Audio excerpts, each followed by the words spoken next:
Pickle બોલ કે box cricket recently બહુ લોકો રમે છે, પણ આ પિકલ બોલ બોક્સ ક્રિકેટ આમ ઇઝી સ્પોર્ટ્સ કહેવાય ને, એમાં તો બહુ ઇન્જરી ના થાય ને? બિલકુલ ખોટી વાત. ઇનફેક્ટ 90% મારા પેશન્ટ આવે છે, they are all players of box cricket.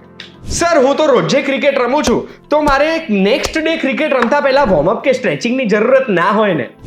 આ પ્રોફેશનલ ક્રિકેટરો 30 વર્ષથી રમે છે, તો એટલીસ્ટ 30 મિનિટ સ્ટ્રેચિંગ કરે છે. તો જે વોર્મઅપ છે દેટ ઇઝ યોર ઇન્સ્યોરન્સ. કઈ બી વસ્તુ રમતા હોય તો મેક્સિમમ ઇન્જરી બોલ વાગવાને લીધે થાય છે, એ જ થાય ને? ના, આ મિસકન્સેપ્શન છે. તમે રમો છો ત્યારે પણ થઈ શકે, તમને બોલ વાગે ત્યારે પણ થઈ શકે, તમે સિમ્પલ રનિંગ કરો ત્યારે પણ થઈ શકે. પણ સર એવું કહે છે ને, નો પેન નો ગેન, એટલે રમીશ તો ઇન્જરી તો થવાની જ છે ને? પ્રોપરલી રમો તો નો પેન ઓનલી ગેન. એ જે લોકો ખોટી રીતે રમતા હોય છે, they have only pain and absolutely no gain. એકવાર 30 વર્ષની ઉંમર થઈ ગઈ, એના પછી આ ક્રિકેટ, ફૂટબોલ કે બીજા કોઈ પણ સ્પોર્ટ્સ ના રમાય ને? ના, આ ખોટી વાત છે. Age has nothing to do with sports. कुछ भी एज हो, आप कभी भी खेल सकते हो. It depends on the level of your fitness और आप कितना प्रैक्टिस करते हो. પણ સર, મેં તો એવું સાંભળ્યું છે કે વધારે ઇન્જરી 30 વર્ષ પછી જ બધાને સ્પોર્ટ્સમાં થતી હોય છે. ના, એવું જરાય નથી. In fact most common age group છે 20 થી 30 વર્ષ. બીકોઝ આ લોકો અતિશય ઓવર કોન્ફિડન્ટ હોય છે એન્ડ વેરી ઓવર એન્થુસિયાસ્ટિક રમતી વખતે. ગ્રીન વેજીટેબલ ખાઈશ, ખાવામાં પ્રોપર ધ્યાન રાખીશ તો મારા બોન્સ અને મસલ સ્ટ્રોંગ થઈ જશે, તો ઇન્જરી ઓછી થશે ને? Not at all. ઇનફેક્ટ તમારી પાસે 5 સ્ટાર રેટેડ ગાડી હોય તો એક્સિડન્ટ ના થઈ શકે, એ મિસકન્સેપ્શન છે. એટલે injuries can be only prevented proper ટેકનિકથી, પ્રોપર પ્રેક્ટિસથી અને પ્રોપર વોર્મઅપથી. તો પછી સર, આ proper technique, proper practice, proper warm up કઈ રીતે કરે જેનાથી મને ક્યારે ઇન્જરી થાય જ નહીં ને હું આખી જિંદગી રમી શકું? આ થોડું ડિફિકલ્ટ પ્રશ્ન છે અને શોર્ટમાં ના કહી શકાય. સો આખો વિડીયો જો અને તમને ડિટેલમાં ખબર પડે.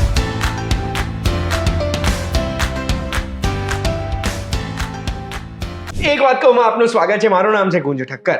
છેલ્લા ઘણા બધા વર્ષોમાં મને પોતાને જેટલી બધી ઇન્જરી થઈ છે ને આ બોક્સ ક્રિકેટ ને પિકલ બોલના લીધે, અને આજકાલ હું જેને મળું ને બધાને કંઈક ને કંઈક વાગતું કરતું રહેતું હોય છે, એટલે મને સવાલ એ થાય છે કે આ ઇન્જરીઝ કેમ થાય છે આટલી બધી?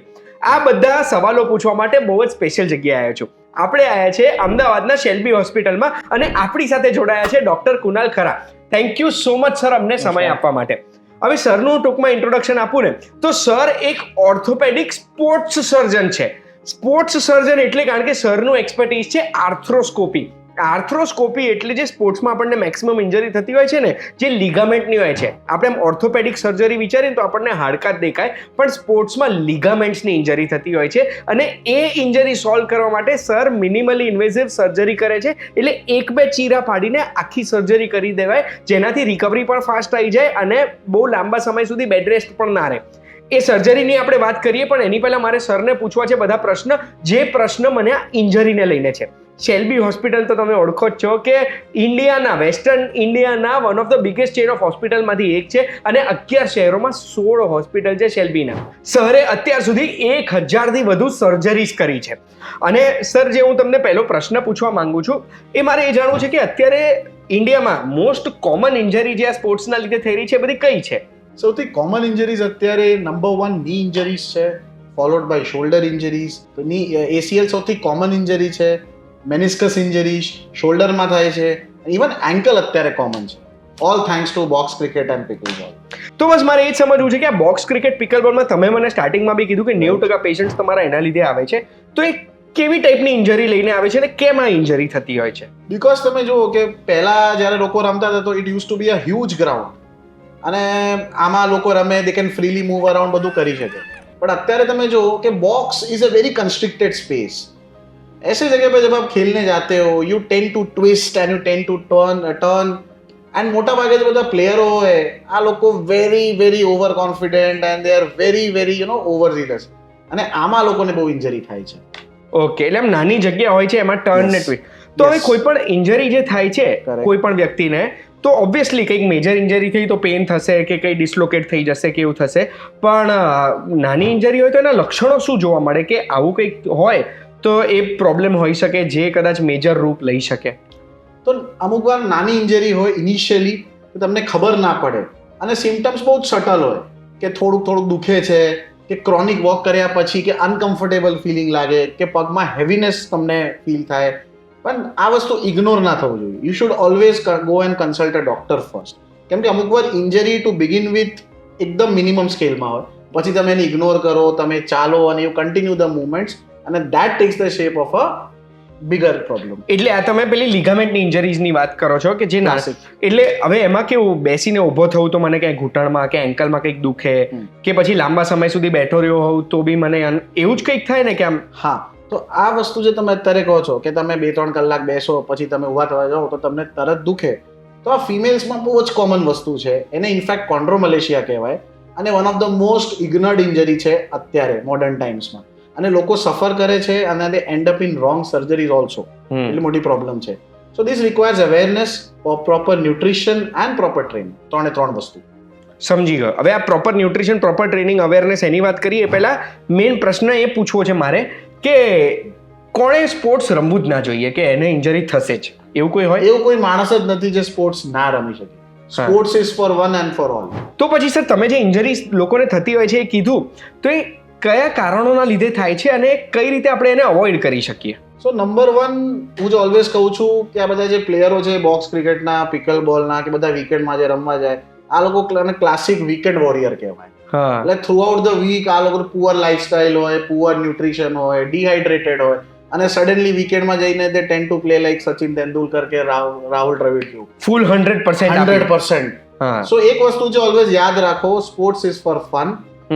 Don't go there to win, go there to enjoy your day. That is the only purpose for sports. Number 1, પહેલા તમે જાઓ તો પહેલા વોર્મ અપ કરો, વ્યવસ્થિત સ્ટ્રેચિંગ કરો, ઓછામાં ઓછા 30 મિનિટ, પછી રમવા જાઓ. સેકન્ડ મોસ્ટ ઇમ્પોર્ટન્ટ પ્રોબ્લેમ ઇન્ડિયામાં કે people don't invest in footwear. લોકો હજુ ચપ્પલ પહેરીને કે સેન્ડલ પહેરીને રમવા જાય છે, જે સૌથી મોટી મિસ્ટેક છે. એટલે invest in good footwear, good stretching, વ્યવસ્થિત પ્રેક્ટિસ કરો અને કોઈ પણ ઇન્જરી થાય ડોન્ટ ઇગ્નોર ઇટ. અત્યારે બહુ બધા ડોક્ટરો છે અમદાવાદમાં, તમે એમને મળી શકો અને કન્સલ્ટ કરી શકો. તો પછી સર આ સ્ટ્રેચિંગમાં કઈ કઈ વસ્તુઓનું ધ્યાન રાખવાનું એ અગર મારે જાણવું હોય તો એ મને કઈ રીતે ખબર પડે કે પ્રોપર સ્ટ્રેચિંગ કોને કહેવાય? પ્રોપર સ્ટ્રેચિંગ એટલે તમે ચાલુ કરો બિફોર સ્પોર્ટ્સ પહેલા, તો your body should feel very comfortable. તમારું બોડીમાં જે એક certain amount of stiffness develop થાય થ્રુ આઉટ ધ ડે, સ્ટ્રેચિંગના લીધે એ વસ્તુ મટી જાય. નંબર 1. અને નંબર 2, તમને લાગે કે બોડી થોડુંક હવે વોર્મ છે અને તમારું joints are totally free movement wise, ત્યારે જ તમે રમી શકો. વિથ પાર્શિયલ મુવમેન્ટ તમે રમવા જાઓ તો ડેફિનેટલી તમને ઇન્જરી થશે and you are going to suffer. તો પછી સર તમે જે વોર્મઅપની વાત કરી એના માટે એક સારા ફિઝિયોથેરાપિસ્ટ કે સારા કોચની જરૂરત હોય ને, જે આપણને શીખવાડે કે કયા કયા મસલ્સ ને કઈ એક્સરસાઇઝથી વોર્મઅપ કરાય. 100% સ્પોર્ટ્સ ફિઝિયોથેરાપી બહુ જ ઇમ્પોર્ટન્ટ કન્સેપ્ટ છે. અત્યારે જે વસ્તુ ઇન્ડિયામાં ક્લાસિકલી મિસિંગ છે, તો સ્પોર્ટ્સ ફિઝિયોથેરાપિસ્ટ તમને વ્યવસ્થિત ગાઈડ કરે. ઇવન તમને ધારો કે કોઈ ઇન્જરી થાય ઓન ફિલ્ડ, તો ઇમિડિયેટલી તમને એક સ્પોર્ટ્સ ફિઝિયોથેરાપિસ્ટ કદાચ અટેન્ડ કરે તો ઇટ ઇઝ હાઈલી લાઇકલી કે વસ્તુ તમને ખબર પડે કે ભાઈ શું છે અને આગળ જતા એમને ટ્રીટમેન્ટમાં કમ્ફર્ટેબલ છે. બહુ જ સાચી વાત છે. હવે આ ઇન્જરીના સૌથી કોમન રીઝન શું હોય છે? સૌથી કોમન ની પોઈન્ટ ઓફ વ્યૂથી કહું તો સૌથી કોમન છે ટ્વિસ્ટિંગ ઇન્જરી. જે મેં તમને બોક્સમાં કીધું કે તમે સડન ટ્વિસ્ટિંગ મુવમેન્ટ કરો એનાથી થાય. Number 2, it is bad footwear. તમારો જે એન્કલ સ્પ્રેન અત્યારે થાય છે મોટા ભાગે ફૂટબોલ પ્લેયર્સને, બાસ્કેટબોલ પ્લેયર્સને, એ that is because of wrong footwear. તો એ વસ્તુ પર તમે એક્ટ કરો તો you can definitely prevent these injuries. હવે સરના વિશે હજુ એક ઇન્ફોર્મેશન તમને આપવા માંગુ છું. આ ઇન્ટરવ્યૂ કરતા વખતે મને ખબર પડી છે કે સર બાસ્કેટબોલના એક પ્રો પ્લેયર રહી ચૂકેલા છે અને મિસ્ટર અહેમદાબાદ કોમ્પિટિશનમાં પણ સરે પાર્ટ લીધેલો છે. એટલે જેટલી વસ્તુઓ સર આપણને કહે છે એ બધી જ વસ્તુઓ સર એક્સપિરિયન્સથી પણ કહી રહ્યા છે. સર હવે નેક્સ્ટ પ્રશ્ન મારે એ પૂછવો છે કે આ વોર્મઅપ અને સ્ટ્રેચિંગ આટલું ઇમ્પોર્ટન્ટ કેમ છે? તો વોર્મઅપ છે, જ્યારે તમે ગાડી ડ્રાઈવ કરવા જાઓ, ઇટ ઓલવેઝ ઇન્સ્ટ્રક્શન આપે કંપનીવાળા કે પહેલા 2 થી 3 મિનિટ ઇન્જિન ચાલુ રાખો, આઇડલિંગમાં રાખો, પછી તમે ડ્રાઈવ કરો. સેમ કન્સેપ્ટ છે. એકવાર ઇન્જિન ચાલુ થાય તો આમાં ગ્રીઝિંગ થાય, ધ ઓઇલ ગેટ્સ ડિસ્ટ્રીબ્યુટેડ, પછી તમે ચલાવો. સેમ આમાં બોડી છે. બોડીને તમે સડનલી કહો કે ચલો દોડો, ચલો ભાગો, ચલો આ કરો, તો પછી body get goes in to a shock. એટલે પહેલા વોર્મઅપ કરો, વ્યવસ્થિત સ્ટ્રેચિંગ કરો અને થોડું ફ્લેક્સિબિલિટી આવી જાય પછી you go for the meet. Okay. પછી સર તમે કીધું ફૂટવેર તો તમે કીધું, એના સિવાય વોટર ઇન્ટેક, પાણી પીવાની માત્રા, આવા કોઈ બી સ્પોર્ટ્સ રમતી વખતે ડિહાઇડ્રેશનના લીધે બી ઇન્જરી વધી જતું હોય એવું હોય? 100%. તમારો જે ટેન્ડન્સ છે, મસલ્સ છે, આ મેઇન સોર્સ ઓફ ન્યુટ્રિશન નીકળી જાય અને પાણીના ડિહાઇડ્રેશનના લીધે particularly you are very much prone to injuries. અને એસ્પેશિયલી ઇન સમર્સ ખાલી ઇન્જરીઝ નહીં, even you can land in to fatal dehydration અને તમે સ્ટ્રોકમાં પણ જઈ શકો, especially for people over the age of 30. Okay. પછી સર એવું કહેવાય કે વિન્ટરમાં સ્ટ્રેચિંગ વોર્મઅપ પર વધારે ધ્યાન આપવાનું, સમર કરતા જકડાઈ ગયા હોય બધા મસલ્સ, Correct. એ વાત સાચી છે? આ generalise Indians are not habituated કે અત્યારે જે વિન્ટર આવે છે બહુ કોલ્ડ હોય તો બોડી થોડીક સ્ટીફ થઈ જાય, અને સ્ટીફ બોડી સાથે તમે કંઈ પણ એક્ટિવિટી કરવા જાઓ આ ઓબ્વિયસલી તમારો જે ઇન્જરીઝના ચાન્સ હોય એ બહુ ખાસું વધી જાય. પછી હવે સર ફૂડની વાત કરીએ કે એવી કોઈ વસ્તુ છે જે આપણે ખાઈ શકીએ જેના લીધે આપણા જોઈન્ટ્સ, આપણા બોન્સ કે પછી આપણા લિગામેન્ટ્સ વધારે સ્ટ્રોંગ થઈ શકે, વધારે સ્ટ્રેચેબલ, ફ્લેક્સિબલ થઈ શકે? આ વસ્તુ આઈ થિંક દરેક પેશન્ટને કહું છું, એસ્પેશિયલી ગુજરાતમાં નંબર 1 પ્રોબ્લેમ કે તમારું પ્રોટીન ઇન્ટેક વધારો. પ્રીડોમિનેન્ટલી વી આર ઓલ વેજીટેરિયન, તો પ્રોટીન બહુ પ્રોબ્લેમ છે. તો સૌથી પહેલા પ્રોટીન ઇન્ટેક વધારો, તમારું લિગામેન્ટ, મસલ્સ બધું સ્ટ્રોંગ થશે અને the chances of injury will come down. બીજી વસ્તુ, મિનરલ ઇન્ટેક પ્રોપર કરો. We are all chronically deficient vitamin D3 માં અને વિટામિન B12 માં. આ બે વસ્તુ બેલેન્સ થશે તો automatically half of your problems are solve. તો એ કઈ ફૂડ આઇટમ્સથી આપણને મળી શકે?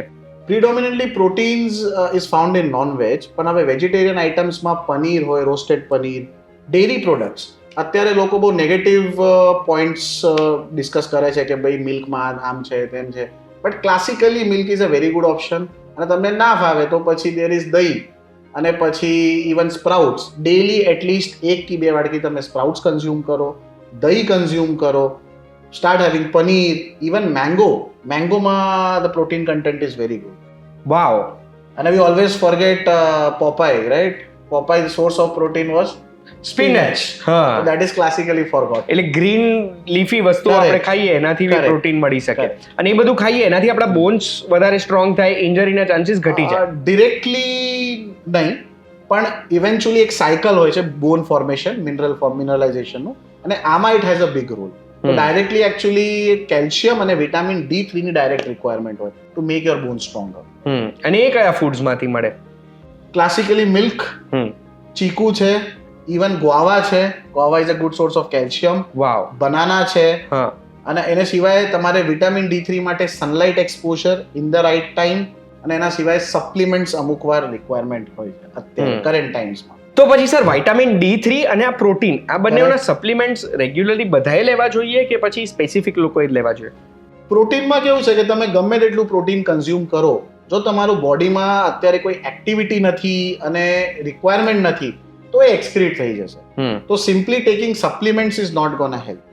તો પ્રોટીનના વિશે એટલું જ કહું છું કે તમે રેગ્યુલર એક્સરસાઇઝ કરો અને નેચરલ સોર્સેસમાંથી જો. I am strictly against all kinds of supplements. આ વે કે તમે કેસીનની વાત કરો છો, દરેકમાં કંઈક ના કંઈક પ્રોબ્લેમ હોય છે લોંગ રનમાં. સો નંબર 1 છે નેચરલ સોર્સેસ. વિટામિન ડીમાં જે અત્યારે અવેલેબલ નેચરલ રિસોર્સેસ છે આમાં કંઈક ને કંઈક ડેફિશિયન્સી હોય છે ઓલવેઝ. એટલે આઈ ફીલ કે સપ્લિમેન્ટ્સનો ખાસું રોલ છે વિટામિન D3માં, અને I think everyone should gate tested વર્ષમાં એટલીસ્ટ એકવાર, અને અકોર્ડિંગલી તમારું સપ્લિમેન્ટેશન કે ઇન્જેક્શન જે રિક્વાયરમેન્ટ હોય ઇટ શુડ બી ફૂલ. પછી સર માની લો રમતા કે મને કોઈ નાનકડી ઇન્જરી થાય છે, બેઠતા ઉઠતા મને ક્યાંય દુખાવો થાય છે, તો ડોક્ટરને ક્યારે મળવા જવું જોઈએ? એવરી ટાઈમ તમને લાગે કે કંઈક તકલીફ છે, કે સમથિંગ ઇઝ અનકમ્ફર્ટેબલ, કંઈક દુખે છે કે કંઈક હેવીનેસ લાગે છે, always consult a doctor. At least કંઈક નાનકડી વસ્તુ હોય તો એ ક્લિયર થઈ જાય. યુ શુડ ગેટ ઇન્વેસ્ટિગેટેડ, અને ટ્રીટમેન્ટ અત્યારે અવેલેબલ છે. જેટલું તમે ડિલે કરશો the chances of gating something severe increase. અને આપણે એક વખત ઇન્જરી થઈ ગઈ અને ટ્રીટમેન્ટ માટે હું તમારી પાસે આવ્યો, તો ટ્રીટમેન્ટના ઓપ્શન્સ કયા કયા હોય છે, અને સર્જરી કરવી પડે તો કેવી રીતે થાય? તમને એક સરપ્રાઇઝિંગ વસ્તુ કહું, 90% sports injury simple proper management, medicines અને ફિઝિયોથેરાપીથી મટી છે. Only 10% of the injuries probably require surgery. અને સર્જરી અત્યારે સ્પોર્ટ્સ સર્જરી બહુ જ ડેવલપ છે, મિનિમલી ઇન્વેઝિવ વેમાં થઈ શકે, અને ઇમિડિયેટલી તમે મોબિલાઇઝ પણ થઈ જાઓ, અને આઈ થિંક 3 to 4 મંથ્સમાં you can get back to your sports happily. તો અત્યારે કહું તો જે બેસ્ટ પ્લેયર્સ છે ટીમમાં, જસપ્રીત બુમરાહ, રવિન્દ્ર જાડેજા, રિષભ પંત, આ બધાની સર્જરી થયેલી છે, અને બધા રમે છે અને બહુ એફિશિયન્ટલી રમે છે. નો વન કેન ટેલ કે આ લોકોને પહેલાં સર્જરી થઈ. So that is how efficient surgeries are. એટલે ડોન્ટ બી સ્કેર્ડ, તમારા ડોક્ટરને મળો, અને આગળ કંઈક તકલીફ હોય તો એ વસ્તુ ક્લિયર. વાવ. પછી સર તમે હમણાં કીધું કે ફિઝિયોથેરાપીને પ્રોપર મેનેજમેન્ટથી 90% ઇન્જરી ઠીક થઈ જાય છે. કરેક્ટ. તો ફિઝિયોથેરાપીમાં મેં એક વસ્તુ નોટિસ કરી છે, ઇન્ક્લુડિંગ માય કે લોકો પાટો છૂટી ગયો પછી ફિઝિયોથેરાપીમાં બહુ ધ્યાન નથી દેતા. તો એ ફિઝિયોથેરાપી કેટલી ઇમ્પોર્ટન્ટ છે ને કેમ આટલી ઇન્જરી છે? આ ઇન્ડિયામાં ઇન જનરલ પ્રોબ્લેમ છે. લોકોને પ્રિવેન્શનથી બહુ લેવા દેવા નથી. આ લોકોને ખાલી ટ્રીટમેન્ટ પાર્ટ ઇમ્પોર્ટન્ટ લાગે. એટલે તમે સર્જરી કરાવો તો ઇમિડિયેટલી 10 કે 15 દિવસ હોય આમાં ફિઝિયોથેરાપી કમ્પલસરી છે. પછીનો જે ફિઝિયોથેરાપી આવે ને એ આગળ ઇન્જરી પ્રિવેન્શન માટે હોય અને આમાં લોકોનો રસ નથી. તો એ વસ્તુ બહુ જરૂરી છે. અને ઇવન રૂટીન માણસ રેગ્યુલર લાઈફમાં થોડુંક ફિઝિયોથેરાપી એક્સરસાઇઝીસ કરે તો એનું મસલ સ્ટ્રેન્થન થઈ શકે અને ઇન્જરી અવોઇડ કરી શકે. It is not just a treatment tool, આ એક પ્રોપર પ્રિવેન્ટિવ મેજર છે. સમજી ગયો. પછી સર એવી વસ્તુઓ મને કહો જે ક્યારે ઇગ્નોર ના કરવી જોઈએ. નંબર 1 વોર્મઅપ, તમે ઓલરેડી કીધું. Number 2 proper footwear. Number 3 proper physiotherapy. And always કંઈક પણ ડિસ્કમ્ફર્ટ લાગે કોઈ પણ જોઈન્ટમાં, go meet your doctor first. તરત 100%. હવે મને ઇન્જરીને લઈને જે પ્રશ્નો હતા ને એ તો મેં સરને પૂછ્યા છે, પણ સર હવે મારે તમને એક વસ્તુ કહે છે, ખોટું ના લગાડતા. મારે એવું કહેવું છે કે ભાઈ મારે તમને ક્યારે હોસ્પિટલમાં મળવા નથી આવવું. એમને આપણે મળીએ, ઇન્ટરવ્યૂ કરીએ, બધું કરીએ. મારે અગર તમને હોસ્પિટલમાં ક્યારે મળવા આવવું જ ના હોય, મને ઇન્જરી જોઈતી જ ના હોય, તો એના માટે મારે શું કરવાનું? આઈ હોપ કંઈ જરૂર ના પડે, કોઈને જરૂર ના પડે. If we should meet it is probably in a coffee shop, હોસ્પિટલમાં ઓપીડીમાં નહીં. સો શું કરો? નંબર 1 ન્યુટ્રિશનમાં ધ્યાન આપો. તમારું પ્રોટીન ઇન્ટેક વધારો, જે ઇન્ડિયન્સમાં કોમન પ્રોબ્લેમ છે. નંબર 2 વોર્મઅપમાં ધ્યાન આપો. નંબર 3 તમારું પોસ્ચર પર ફોકસ કરો. અને 4th પોઈન્ટ છે mindset. Always play two enjoy and don't play to win. તમે ખાલી જીતવા માટે ગ્રાઉન્ડમાં જાઓ તો 100% ઇન્જરી થશે. Just play for recreation. બસ. રમવા માટે રમવાનું, રમવાના એટલે જ રમવાનું કહેવાય છે, જંગ નથી કહેતા. પણ સર તમારી આ જે બધી વાતો છે એ બધી મને ખબર પડીને કદાચ આનાથી ઘણા બધી વસ્તુઓ એક્સપ્લેન થાય છે કે કેમ આજકાલ લોકોને આટલી બધી ઇન્જરીઝ થાય છે. જો મેં તો મને લાગતા વળગતા બધા પ્રશ્ન સરને પૂછી લીધા છે. કોઈ પણ પ્રશ્ન પૂછવાનો રહી જાય છે તો તમે પણ કમેન્ટમાં પૂછી શકો છો કે સ્ક્રીન ઉપર દેખાય છે એ નંબર ઉપર સેલ્બી હોસ્પિટલમાં કોલ કરીને સરને ડિરેક્ટલી પૂછી શકો છો. Thank you so much sir, તમે અમને સમય આપ્યો. અમે ખૂબ આભારી છે તમારા. આ વિડીયોની માહિતી ગમી હોય તો આવી જ વિડીયોઝ જોવા માટે એક વાત કહું, જોતા રહેજો. અને એક વાત કહું, ઇઝીલી જોવું હોય તો વીટીવીનું એપ ડાઉનલોડ કરી લેજો. એપ સ્ટોર, પ્લે સ્ટોર બધે અવેલેબલ છે. આપણે ફરી મળીશું. Thank you so much sir.